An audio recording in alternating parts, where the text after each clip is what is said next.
Yeah. What's up, guys? Welcome back. Welcome back. It's here. It's your boy, the Chief, and over The there you have. Americano. Still, minus the beard, but still the Americano.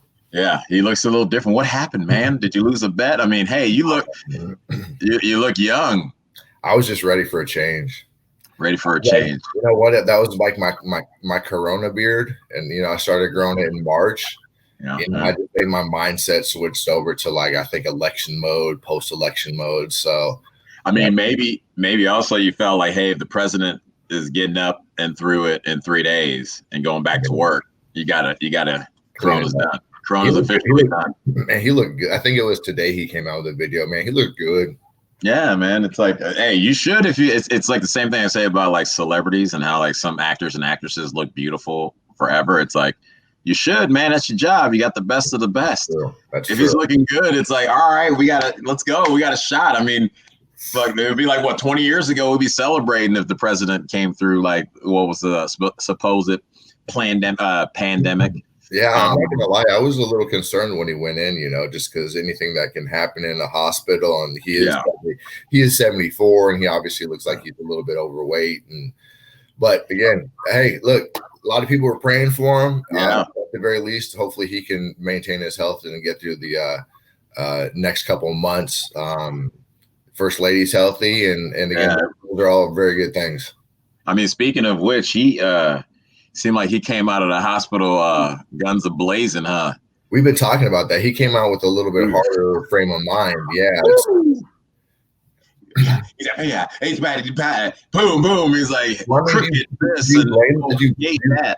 do you blame the guy? No, I don't. I mean, honestly, it's something you were talking about with your frustration about just last week. With all this information coming out and declassification, showing that Hillary campaign they paid for the Russian dossier to be to come up in the whole Russian thing, while at the same time, the Obama administration was having a meeting in the Oval Office with highly valued individuals like your Susan Rice, your Joe Biden. Who else? Comey was in there. Brendan wasn't in there though, right? Or was he? I don't believe so. No. Yeah, but that's when they were talking about the Logan Act based off of trying to connect Trump administration to Russia or incoming administration to Russia at the same time. While at the same time, the CIA had flagged Hillary Clinton literally for basically working with the Russians to basically come up with the story to tie Trump to Russia. It's really crazy. And again, if you follow, Devin Nunes and sort of who's your homie that declassifies everything? Radcliffe, didn't he start declassifying? He came in and has been doing it lately, but it was Rick Grinnell. Yeah, Grinnell started that.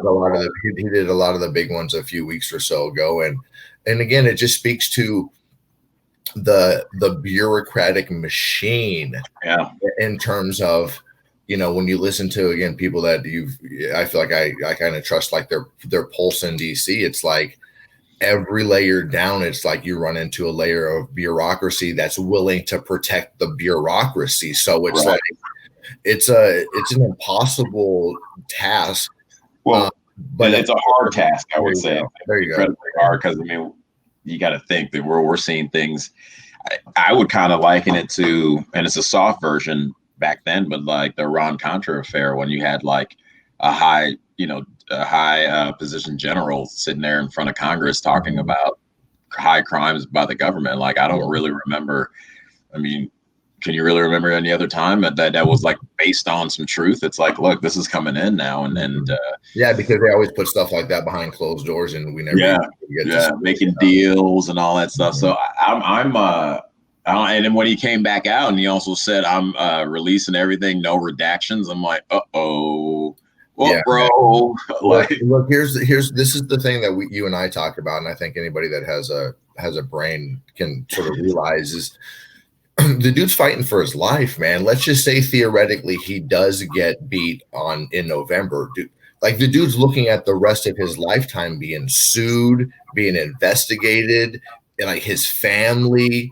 I mean, if we saw anything from what they did to Flynn, that's the micro version of what they are going to do to him. Yeah, that's what they did without the levers of power. You know, you give them the levers of power, it's like they're going to absolutely destroy this dude, and he knows it. You know, they've done everything that they can, and again, just look how every single day, boom, 4 o'clock in the morning, our time, 7 o'clock Eastern. You know, the stories start rolling out, and it's like every single day, it's like, what's the news going to be in terms of how they're spinning towards Trump? And I guess today it was, you know, they're trying to tie him to the situation that went down in Michigan with the governor there. It's funny you said that. I just saw that somebody posted on Twitter, and I'm like, and it's quoting her, and I'm thinking to myself, you allowed your city to burn and people to get killed.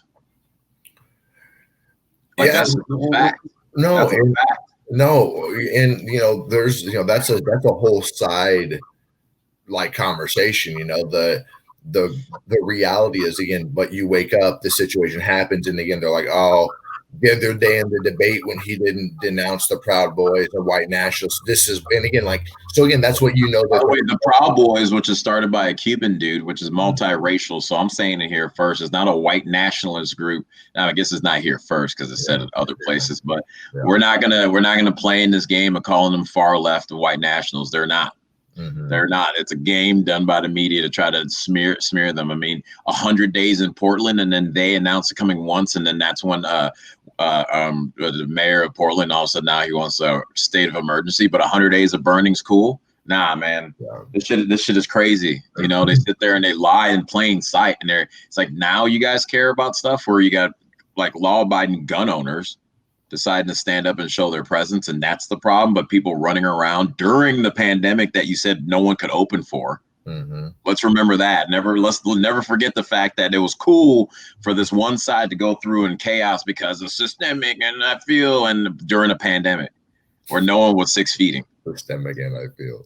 Yeah. You know what I mean? It's like, trying to work on real stuff, man. It's so crazy. It's funny you mentioned that thing about like he didn't, because I knew they were gonna go with the whole like, oh, how come you didn't denounce?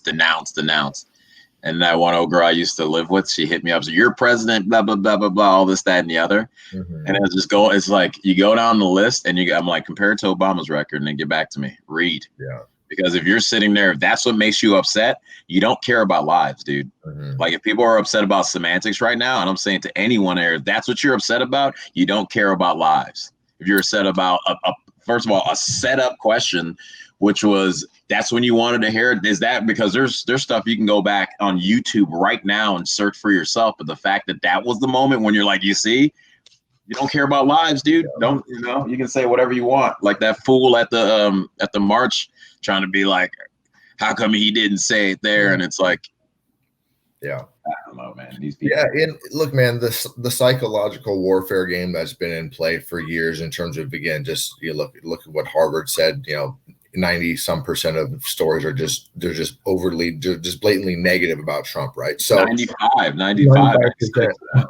So the only way that the dude's voice is heard is over Twitter, right? And again, and that's such a poor medium to have to communicate in, but it's only his way to get directly to the people's ears. I mean, he went through it himself. Says is not as bad as people say, and then they take it down. Did you see what he said today in terms of just his sort of like his tone of voice as it pertains to China?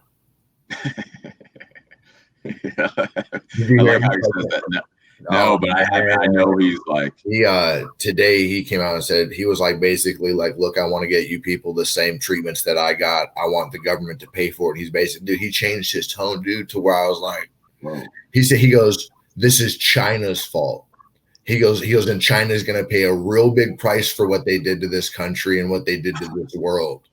He was like, but you're not gonna pay for what China caused. And he said it like 4 different times, and he changed his tone of voice in a way where it's like when your dad's like, hey, put it down. Yeah. Wow. And again, you talk about how the things are just positioning, like, right, obviously we don't want to get into a global conflict today, right? 30 days before an election and all that, right? I mean, they need that chaos to keep it like, you see, it's him, he did it. Yeah, See, but I know we've been taking money from them for like 50 years, but it was his fault now. you have to check out that. I think it's about a 3-minute video. And again, that's what I said today. He looks super like vibrant, Yeah. had a ton of juice. And like Well, his tone since he got out of that yeah, it's been like, turned up. I'm going, like you said, he's decided to go ham. And but again, here's the thing, all of his supporters, that's what, like, we're like, yo, keep going, keep the pressure on, keep the pressure. It's what I told him. And again, just quick shout out real quick to Major Williams. Well, Major Williams, I didn't have my hat. Oh man, I got my Major gear. Went to a fundraiser yesterday. Major killed it. But I was telling Major, you know, we've heard him change his tone in recent weeks as it pertains to the seriousness of him winning this recall or getting involved in this recall to unseat Newsom, right? So, but what I told him was like, yo, the more you turn up the pressure, the more you're going to build that energy within your base, because like you're going to have to be the voice, and we want you to put the pressure on these people, you know? And again, that's by the way, right now. Recallgavin2020.com. Go there. You print out a piece of paper with the signature. Get your friends or your neighbors to sign and mail it in because they need hard copies. But yeah, man, it's like people. I think, you know, one thing that we've been hearing too, and Major said it yesterday, and something that we all have to take onus of, is that the problems we're seeing is our fault too. You know, it's not just the Democrats, and it's like, look, if the Democrats are allowed to get away with it, where the hell were the Republicans? And then, like, even bigger than that, it's our job to hire these people. So if we're leaving ourselves blind and we're allowing news and celebrities to tell us how to live, then we reap what we sow. But we have a chance right now. Yeah, you know, and we're seeing it week in and week out. You know, and on top of that, and jump in here after I start explaining this, but you know, just like you said, having a voice. You know, we went to a fundraiser yesterday for a Ukrainian Jewish gentleman that was imprisoned by the KGB on 3 different occasions for a total of 10 years. For basically, his name was Joseph. How you can pronounce that? Bonrenko. Yeah, there you go. He's most wanted. He just came out with this book, and it basically talks about how he was imprisoned during the KGB and the Iron Curtain for practicing his Christian faith, and his story for 10 years, and he had 5 children, and the sacrifices that he made, but also the handwriting on the wall that he sees and his family sees, and a lot of the people that you and I talk to that come from those countries. They see what happens when Marxism kicks in. They see what happens when a country goes through a color revolution. And these people are crazy knowledgeable about it. They're super passionate about it. They lost family in it. Yeah. You know? Yeah. So it's like, I mean, who else do you listen to? But yet you never hear, you know, them on mainstream media, if you will, hoisting up any immigrants that actually come here away from there. Yeah, you never hear them. They shut them down. And think about the people again that we come across that are some of the most passionate. They are. They're citizens. They're new citizens in the recent like 2 years, 5 years, in the last 15 years. You know, they're standing here talking about, no, I came here to learn English. I came here to be a part of the American system, and like I'm willing to fight for this. Yeah, you know, and it's really. I've met multiple people that stick out, including my man Peter from Russia, the big. He's like, look, man, I came here, and this is the stuff that I left, and he's like, I'm willing to basically, you know, do what I can to combat it, you know, and it just speaks to what that family was saying in terms of you know, us trying to get active and have people hear our voice, and all of the things that you're saying that are resonating with people, and again the shout outs that you're getting from the. You know, the whole LA and Southern California folks is, I mean, it's fantastic. So I mean, we're getting stuff from all over the world, man. It's like LA, and it's like LA or California seem like it would make sense, but when you're getting stuff from like love from Australia, love from Canada, love from Italy. Speaking again, love for some folks. Perfect lead into. We're gonna get a chance to meet some folks in person. That we've only met over social media at the upcoming. Don't say it specifically, but the upcoming. Well, we're heading. We'll just be like this. We're heading to DC tomorrow, or it would be today because by the time we drop this video. It'll be Friday, and we'll be already in the air. Kind of strategic that way. No. So we are heading over to DC. It's going to be a really awesome event. And for those that know, we'll see you tomorrow. Hopefully, please come up and say hi and let's meet each other, because we were going back and forth off social media. And I think it's going to be really cool. I think it's going to be a really amazing event. It's going to connect some people across the country that, in a way that's going to be different than just social media, man. And I mean, kind of like how we see it every week at the Beverly Hills rally. Yeah, man. It's there's a lot of people that are engaged right now. Mm-hmm. It's really refreshing to meet them. And again, all of the folks that we've met in Southern California, the breadth of their knowledge. They can talk about policy. They can talk about solutions. Right. They can talk about, the framework of, the Marxist ideology and how that's impacting us right now. So and again, as frustrating as it is sometimes to see how many people can just be sort of sliding by and not really sort of seeming to care about things. Yeah. That being said, for all of them, there is a percentage of people that are really engaged, and I think that number is increasing. Yeah, I think so too. I mean, over the weekend we actually went to 2 different rallies. One in busy boys. They were busy. Again, shout out Major MAGA. Shout out Major MAGA. Yeah, Major MAGA killed it out there on her speeches. Wow, but it was great because the first one we went to, San Clemente, was I think we lost about 8 pounds, easy. 8 pounds water weight. It was a hot one, and I wore the kind of pants that don't breathe as well as they should, so that was my fault. And but it was great, man. We're walking around and people and their energy, and everyone's just having a great time. And we speed down to Beverly Hills, and we're able to just focus, because we had actually because of the person who puts it together, one of her videos got misconstrued, and you got individuals like Dio Hughley and Perez Hilton basically trying to put a target on her back, and by extension the rally's back that has children, old people there. And so Antifa on their Instagram page, kind of wide open, which is interesting. They're like, let's go end this. We're going to end this. Bring your friends. Yeah. And their march came from south up to north to where we were. And we're there having our good time, enjoying ourselves. And they come up and they start, I think you described it as, how'd you describe a dark cloud?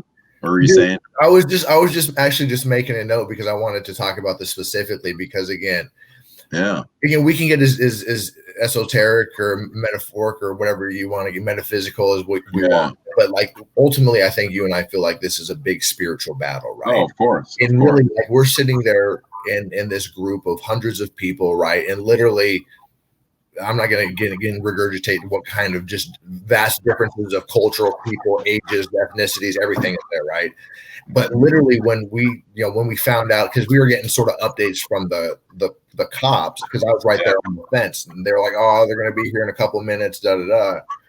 Man, when the group of them, which I would say was maybe 100, a couple hundred, it wasn't big, but when they came around the corner, man, it was for real, like a cloud came. It was like an energy, it was like I'm from the Midwest, right? It was like when a tornado comes, like when a storm comes, when it's just when you feel the universe just sort of just changed differently, and it was like, do you remember the Police Academy movies? Yeah, of course. Yeah. And it's it was a Police Academy one when it was, with the Bobcat Goldthwait one, when you just have that crew that they come over and they want to fight. They were looking to fight. They literally would have done everything they could to get physical, So again, I'm going to give credit to you because that's what everybody did in LA, was because you were one of the very few voices that were look, stop feeding into it. Don't give them any attention. Don't give them any attention. And again, here's the thing. The reality is both sides want to be engaged like that. There's people that want to have a megaphone. Both sides are passionate. They want to yell at them, at BLM, just as much as they want to get at us, right? So you obviously showed them, again, in my opinion, everybody else's opinion, amazing leadership to get everybody to basically shift their attention from that crap to be like, yo, let's do our own thing. Let's go on and again, let's engage it with each other. Yeah. And again, as soon as we did that, it was like diffusing a child. It's like you turn your back on them. They try to get your attention. They can't. And then all of a sudden it's like, Where's my attention now? And then they just, and again, like that, we come around the corner and they were all gone.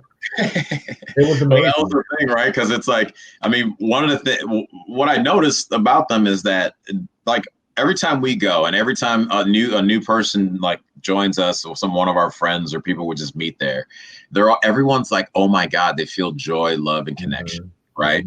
Yeah. So they're there to express their love for the country, their support for the president, and like they're tired of being, silent, right?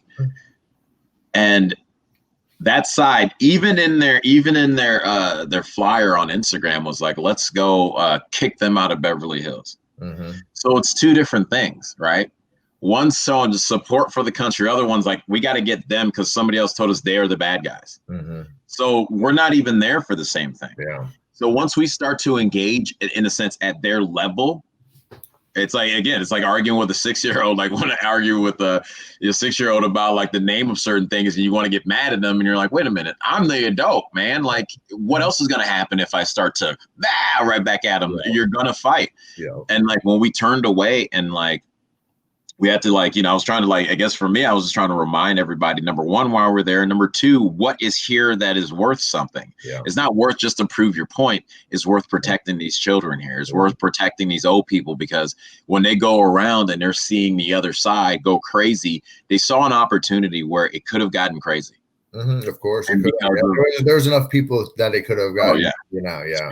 Speaking of which, those Antifa types, like they're real.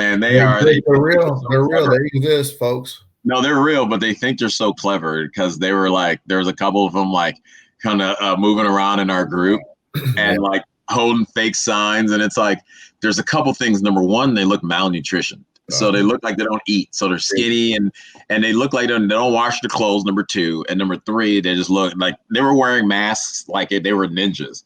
And even when people come there to wear a mask, no one's like hiding or moving around. And it's like, so one or two things happen. Either you show yourself and we saw you from before, or you hide like that and we know because you look awkward anyway. They stuck out like a sore thumb. Oh my God. And I remember, I'll never forget this conversation with that one cat from the first kind of big rally we went to at Huntington Beach. And I'm like, look around you, man. Like the ideology has told you that it's okay to live like this. And the idea and the thought process ideology on the other side is like, do for yourself, build yourself up. Right. Yeah. So even moving around, I'm like, I'm seeing these skinny kids, and I'm looking around at like MMA fighter. I'm looking at military guy, the bodybuilder over there, and these other people just kind of like, what's going on? Like MAGA Hulk, and you're like, and the other side is like, we're there in t-shirts and hats. Yeah. Antifa comes over like they're like it was Braveheart, and they're the other army. For sure. Masks, helmets, bats. Like what? Yeah. They're kids there, man. They didn't care. They don't care about and look, man, is frankly as entertaining as I think it would be to sort of see like melees and scuffles and stuff like that. It's so counterproductive for several reasons, and this is even one of the reasons that I tell you to, that we have to be cautious in certain environments, is because the system isn't designed to help us right now. Right? They're designed. The system in most democratic cities is designed to help basically the aggressor in that situation. And again, we're seeing that with that situation in St. Louis, with that couple that defended their house with their guns, where they're they just got hit with some more charges yesterday. Really? They did, yeah. So, look, the reason that you and I started getting engaged was to make sure that this obviously hopefully never gets into a physical thing. Like, obviously, like we want this to be solved in an as amicable way as possible, top to bottom, right? Yeah, we got people we care about here. We don't want a war in that way, and that's why we always got to like ask, and when we having these conversations with the other side, is like, what's the point? Because if it's destruction, like it won't be mutually assured destruction. Yeah. That's the thing that is missing, because I think the arrogance of the argument that they're caught up in, it's like, you guys are anti just guns, just that alone. Like what? Like, so somebody's setting you up for a terrible fall. and ask yourself, is that something? Even with that one girl, I was like, well, I hope you better get a gun then, because if they're gonna keep defunding the police, you're gonna be in trouble. And she's like, well, as long as I got God with me, and I'm like, okay, well, God does those for those who do for themselves, not those who just say it, because God won't stop bullets. Yeah, It's physics. mm-hmm. You know, that's something that is a natural law, if you will, right? They put it out there. It's crazy, man. I pray every day, literally with Will, that like, you know, it won't be anything anything super more crazy, because we're already seeing people die. Mm-hmm. There's blood. I mean, when people say there's a civil war coming, I'm like, I mean, yeah, it'll just be a different stage what's going on already. I mean, you got social media taking down the president's comments about his own reaction to this thing. Think about that. Yeah. It's his own reaction. It's not like, oh, well, the doctors say that it's all like, he goes, this is what I went through and this is how I feel. And they're like, nope. Mm-hmm. Like the president of the United States. It's pretty phenomenal, man. It's pretty insane. Man,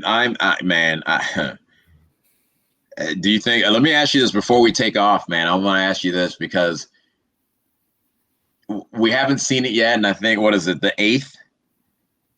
Is there going to be an October surprise? And if there is, what do you think it will be? Oh, first part of the question, I absolutely think there'll be a October surprise. I mean, I just think that there's no way, right? Yeah. But a surprise, I'm saying a real surprise, not their surprise. No, I say a real surprise. Again, okay. Things are just moving too quickly, right? But what I don't think will happen, is any major indictments or any major arrests in the next before the election. I'm calling that.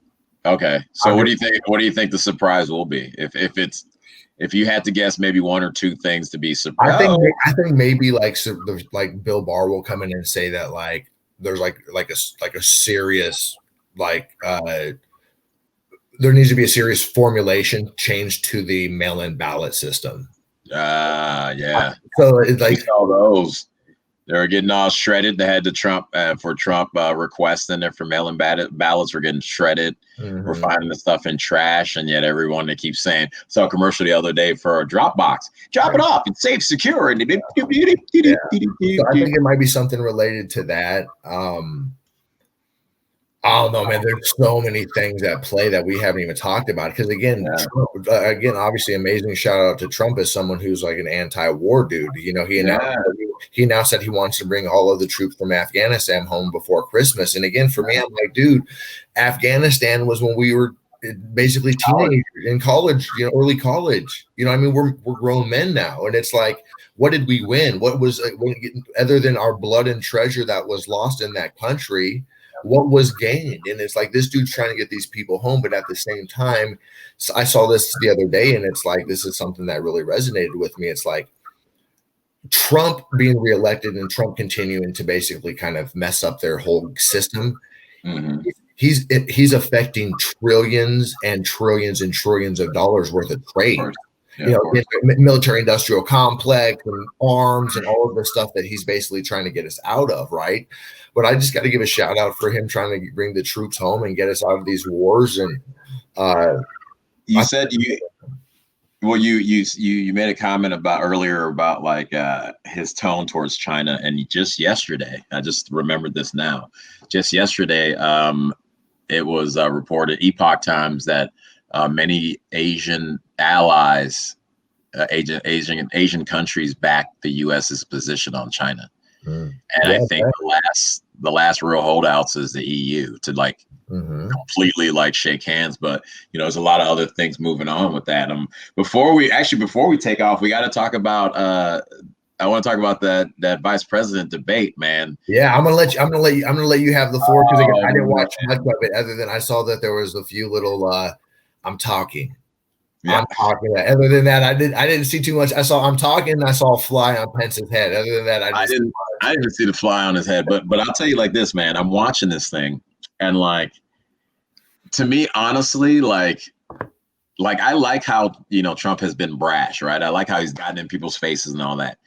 He needs to take a page from Pence's like like playbook, man, because all he did was like, no, because of blah blah blah blah blah blah. Yeah. No, I'm not gonna take it. They're gonna sit here and they're lying. That is just not true. She's making this not true. That's what I And heard. he'll go down.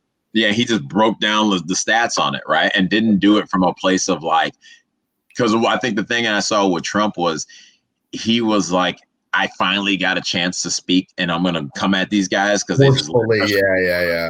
Well, remember how he said in the rally, he was like, "Man, I told Joe to take down that campaign ad, and he went too far." And so I felt like that thing was there, you know. And you saw Pence, and even when she was like, "I'm talking," he was just like, "All right, man." Like, I mean, much like when it's a kid, you know, when they're like, "Yeah," you're like, "All right, do your thing, get it out, and then let me tell the facts," you know. And he said one thing was great. He goes, "You're entitled to." You're entitled to your opinion, but you're not entitled to your own facts, because you know, or your own truth, or something like that. Where like, and he's dropping stuff where, at one point, she's like, it was so it's a joke that we've had for years when it's called the Romney tax question. Yeah, it's like when Romney was asked about his taxes back when he was running, he was like, and that was the same thing happened when Tom Brady was asked about the PSI and where the ball. When Joel Osteen's asked about his book money. So people basically go from being extremely polished with their answer exactly. So she could, there's a handful of times, and I don't remember specifically which topics, but like he threw them back at her so hard that she was like, oh yeah, and then she hit like the Barack Obama play button of like infrastructure, healthcare, you know, innovation, investing in innovation, because I thought that's what we paid the high speed rail that we voted for back in 08. What happened to that money? Yeah, right. I know we as a people, we decided to invest. So they just keep repeating the same thing, and it's like, coming from this person who, you know, her background, you're like you're saying this, and I can Google like what your history. Yeah. And as Trump said today, man, she's a communist. Plain and simple. Y'all can call it racist. You call it whatever the hell you want. She's a wolf in sheep's clothing, man. I mean, we know what she did. You know, one thing that I will say about her that I didn't realize, a couple of years ago, you recall that there was the Planned Parenthood investigations with the undercover folks that went in and saw that they got prison time. Yeah, she was basically the one that decided to charge and to prosecute them. So keep that in mind. We'll get back on here. We'll let you know what happened in DC. Hopefully we have some special collaboration by the time we're there and Saturday and it's all going down, it's going to be the cat's going to be out of the bed. What, the rabbit out of the hat, the cat's out of the bag, the money out, all cats out of the bag. The cat will be out of the bag. So speaking of which, we love you guys. Pass this on. Oh, by the way, Instagram just took away 400 followers from us. That was really quick. And they paused it. So like for about a week, we couldn't get to 20, even though we've been just, it's fantastic. But we got something coming, and it won't matter. Yep. Follow, share, subscribe. And God bless you. I love you. Love you. I got to feed my dog because she's upset now. Peace, everyone.